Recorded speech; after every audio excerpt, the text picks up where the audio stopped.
You know, there's a video that I made earlier in the week that I never uploaded because I made it at a time when I had better things to do, such as sleep, and so it didn't come out very well. Well, it probably came out decent, I never actually took a look at it. But instead, I'm not going to upload that, but I am going to say something relating to what I said in that video right now.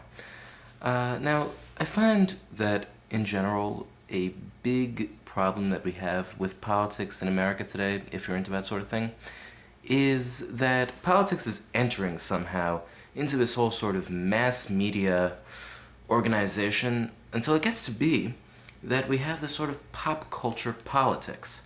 You know, it's interesting. We have an election coming up. I think it's going to be a few months from now. Well, half a year from now. It's a few months. Although it actually pretty much started at the end of the last election, the last congressional election. They started talking about the presidential election right away because people can't wait. It's been down to, for the Democratic primaries, it's been down to Clinton and Obama for a very long time. Even when other people were running, the focus was pretty much on Clinton and Obama. But who exactly is involved isn't really what's important here, because what's important is the way that people are treating it. There's big people tend to discuss, and not without reason, the problem with journalism being a part of the mass media, because the mass media is a corporate commercial organization, so their goal isn't to be responsible in terms of journalism, but rather to make a profit, and you always tend to make a profit more with sensationalism than you do with actual responsible journalism, although that is absolutely nothing new. This has been going on for quite a while. Not a very, very long time in terms of history, but a long time in terms of the history of the free press. So, because pretty much the media is governed by sensationalism, even pretty much all forms of media, even music, I suppose, is sensationalism these days. Just something designed to appeal to a mass audience, rather than something designed to appeal to the limited audience, because in the contemporary American society, people generally are not attracted to the sorts of things that really matter. Is it because of pop culture that people are so stupid, or is it because people are so stupid that pop culture is able to flourish in contemporary American society? I don't know. But it's either one or the other. It doesn't change the way that things are. So what happens is that politics now is, and I'm saying now, it's been going on for a while, but it's even more so with this election than any election in the past. And I'm not even trying to talk specifically about elections, because what you find is that it's almost as though this election, politics in general these days, is being covered by the tabloids.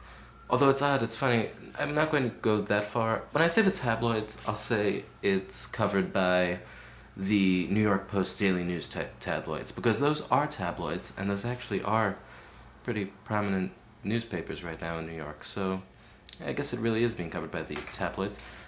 Whereas, let's say, I'm not talking about the entertainment industry tabloids, although it's interesting because around 2 years back, I think it was the Inquirer, was running headlines for, I never actually read the magazine, but I looked at the headlines every once in a while when I was in line at a store, and over a long period of time they had this big thing that George W. Bush and Laura Bush were having marital problems, and it's like they're getting this divorce, but they kept running like new stories on it every week for weeks, although I think that's a daily magazine. Anyway, for weeks, months even, so I wonder if, according to the Inquirer, they're divorced right now, and George W. Bush is now living alone in a cheap apartment in downtown Washington, D.C.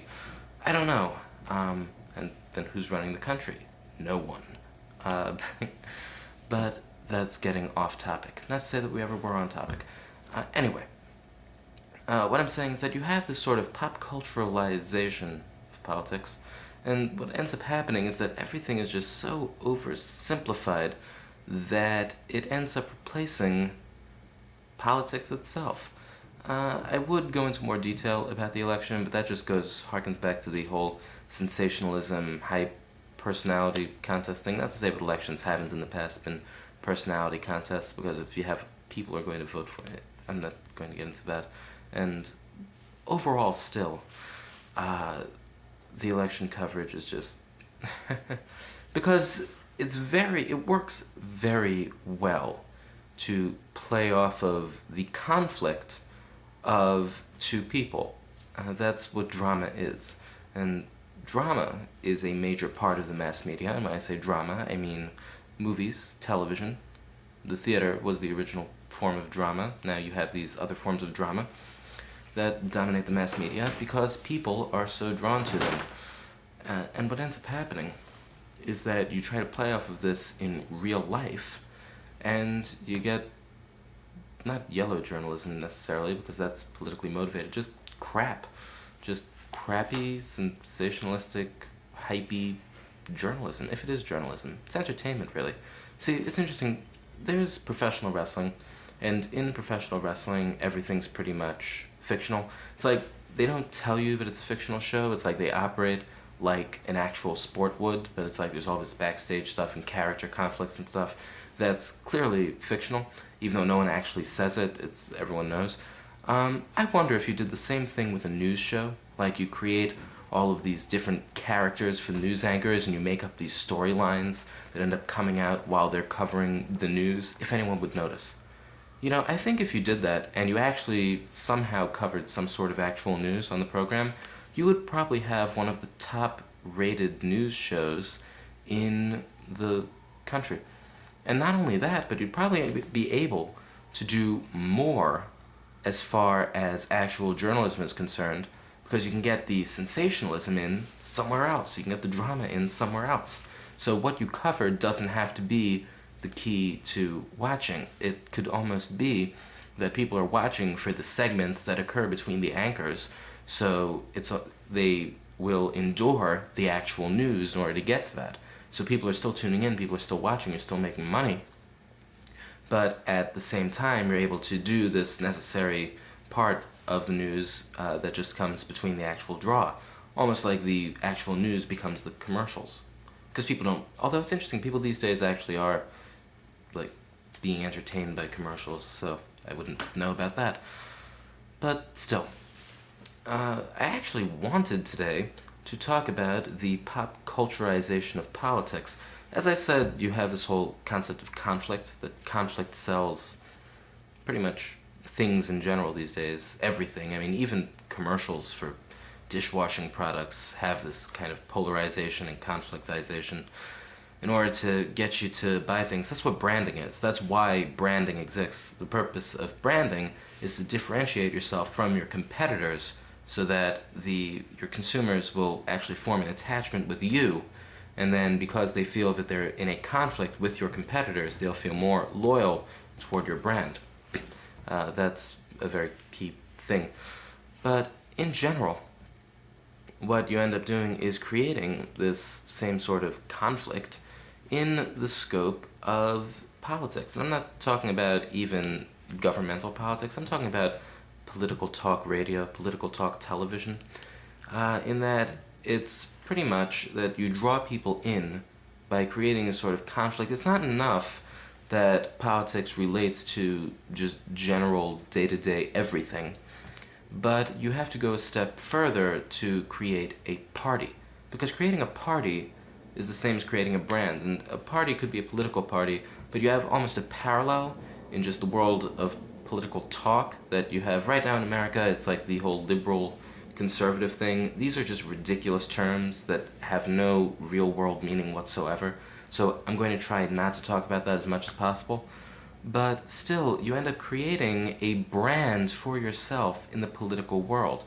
That the brand not only has to appeal to its consumers, but if it can play off of the fact that it is in conflict with all of the other brands, that the other brands are trying to attack this brand, that you need to support your brand in order to get it to prosper, that your loyalty is more to your brand than to the interests of your brand, then the brand or the party or the fictional political group that is espoused in talk radio ends up becoming stronger. This is the same thing actually that happens in even national politics. You can learn a lot about just politics and society in general from marketing, because marketing plays off of just these universal contemporary societal truths. So.